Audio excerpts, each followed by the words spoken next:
Absolutely unbelievable. You've been watching The World Today. Thank you so much for your company. Bye-bye from us.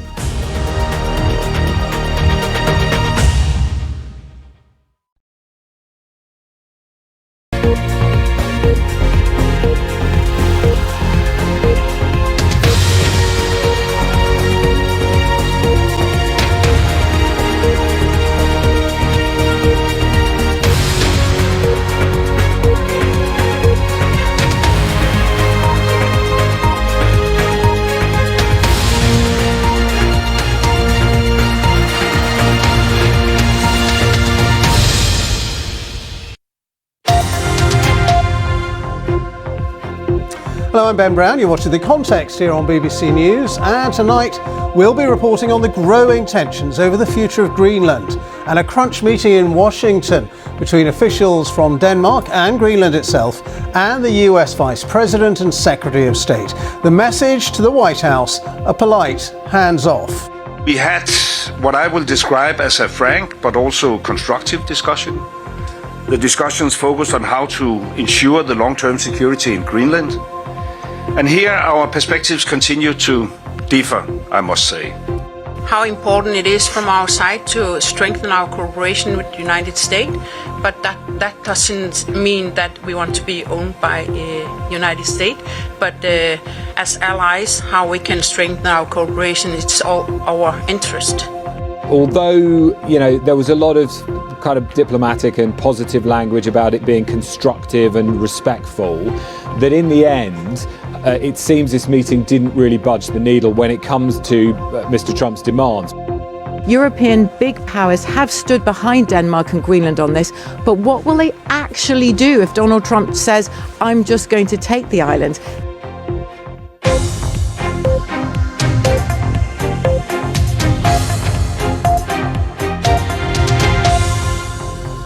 So after those talks in Washington, the foreign ministers of Denmark and Greenland have rejected Donald Trump's calls for the United States to take over Greenland.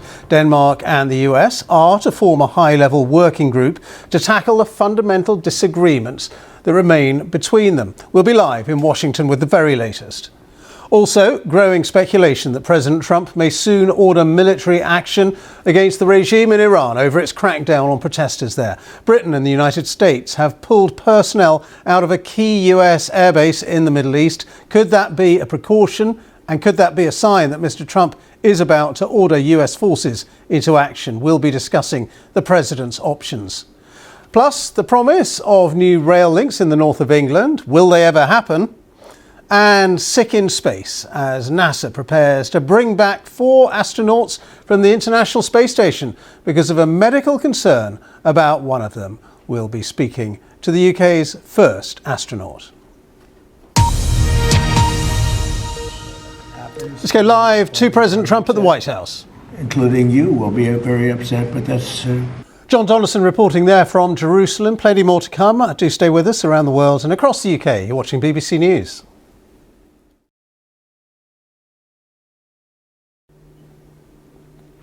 Now, the latest on the crisis in Iran and the continuing protests against the regime there, the continuing crackdown by the regime on demonstrators. And we are just hearing from the UK Foreign Office saying that they have closed temporarily the British Embassy in Tehran. This will now operate remotely. Foreign Office travel advice has now been updated to reflect this consular change. So that's the message from the Foreign Office. Its forces on Greenland historically since the Cold War. Tom, thank you very much indeed. Tom Bateman reporting there from Washington. Do stay with us on BBC News.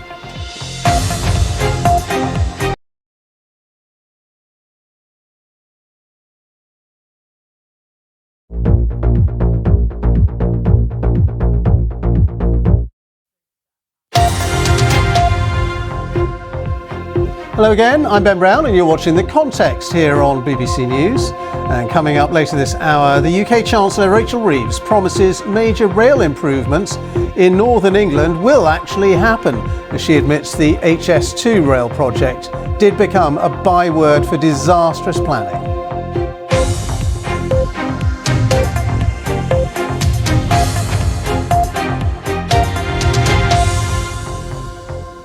Before that, though, football and the Africa Cup of Nations is into its final stretch. Earlier on today, Senegal beat Egypt 1-0 and Nigeria are currently taking on Morocco. The winner of that match will face Senegal in the final, and that is on Sunday. So let's get the very latest with Hugh Ferris at the BBC Sports Centre. And Hugh, this match between Senegal and Egypt, it was billed as a sort of big clash between Salah and Mane, the two former Liverpool teammates, says Donald Trump. We'll find out more about that in the next few hours around the world and across the UK. This is BBC News.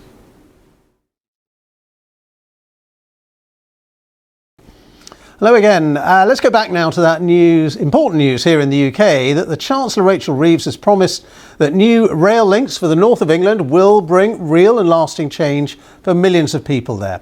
The first phase of the project won't get started until the 2030s, but it will include electrifying rail lines between Sheffield, Leeds, York and Bradford. Our transport correspondent Katie Austin reports. If there is a physical issue that could be exacerbated, this is the time it's going to happen. Alan Sharma, thank you so much. It's splashdown for us for the end of this hour. You're watching BBC News.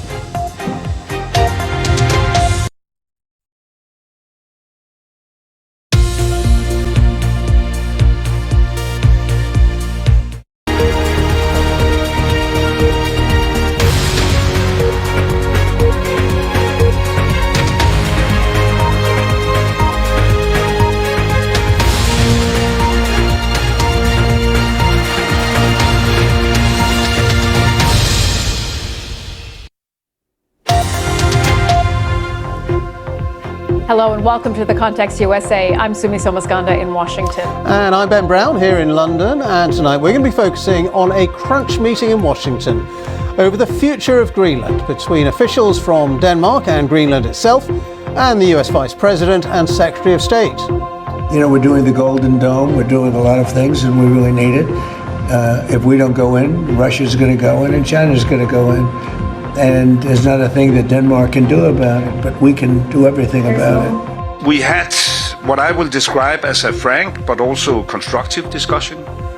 The discussions focused on how to ensure the long-term security in Greenland.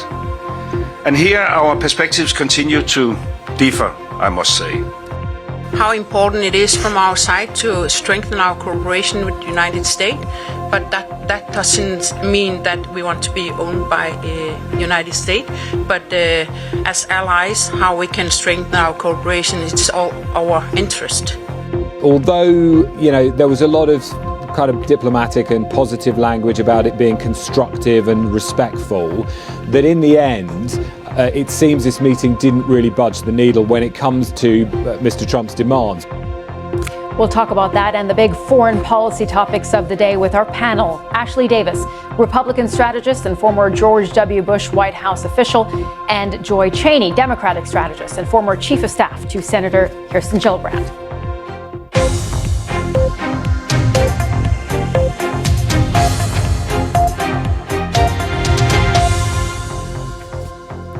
Welcome to The Context USA. We spend this next hour discussing all the main issues coming out from right here in the United States, including growing speculation that President Trump might soon order military action against the regime in Iran over its crackdown on protesters.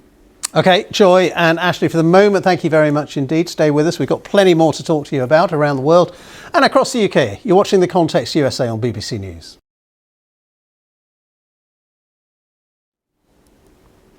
Now, some American and British troops are being withdrawn from a US base in Qatar as a precautionary measure, with speculation growing that President Trump may be about to order US military action against Iran over its brutal crackdown on anti-government protests.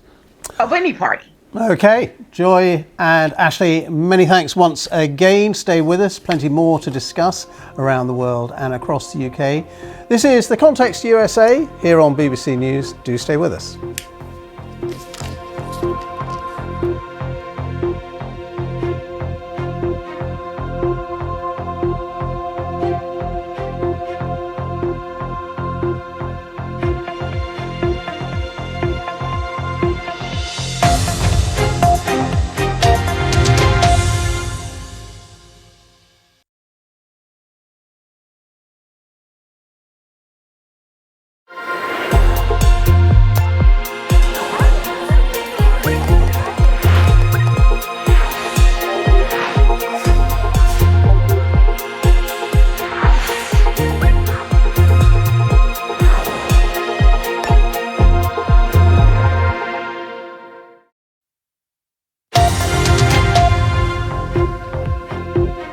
Hello and welcome back to The Context USA with me, Ben Brown, in London.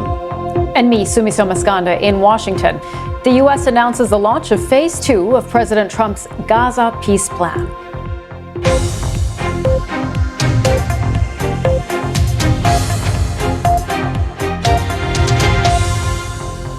Well, we'll have more in just a few minutes on that important development on the Gaza conflict. But first, let's get more details on that meeting that took place today at the White House over the future of Greenland.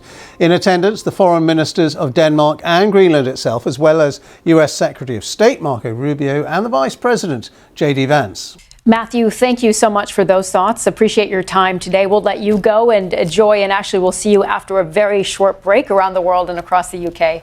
This is BBC News.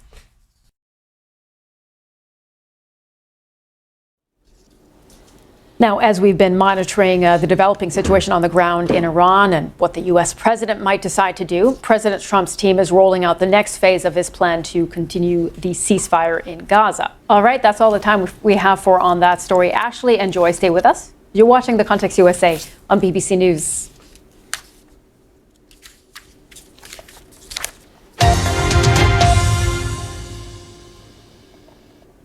And we're ending this edition of Context USA with our time for the panel. And this is the time when our panellists tell us the stories that have taken their fancy and that they're particularly interested in talking about. So, Joy, let's start off with you. What would you like to talk about? Well, you have both been very good team players too, may I say. So thank you very much for being our panel on the Context USA, Ashley and Joy. Thank you very much indeed. And thanks to all of you for watching BBC News. Hello there. It was a cold start this morning with some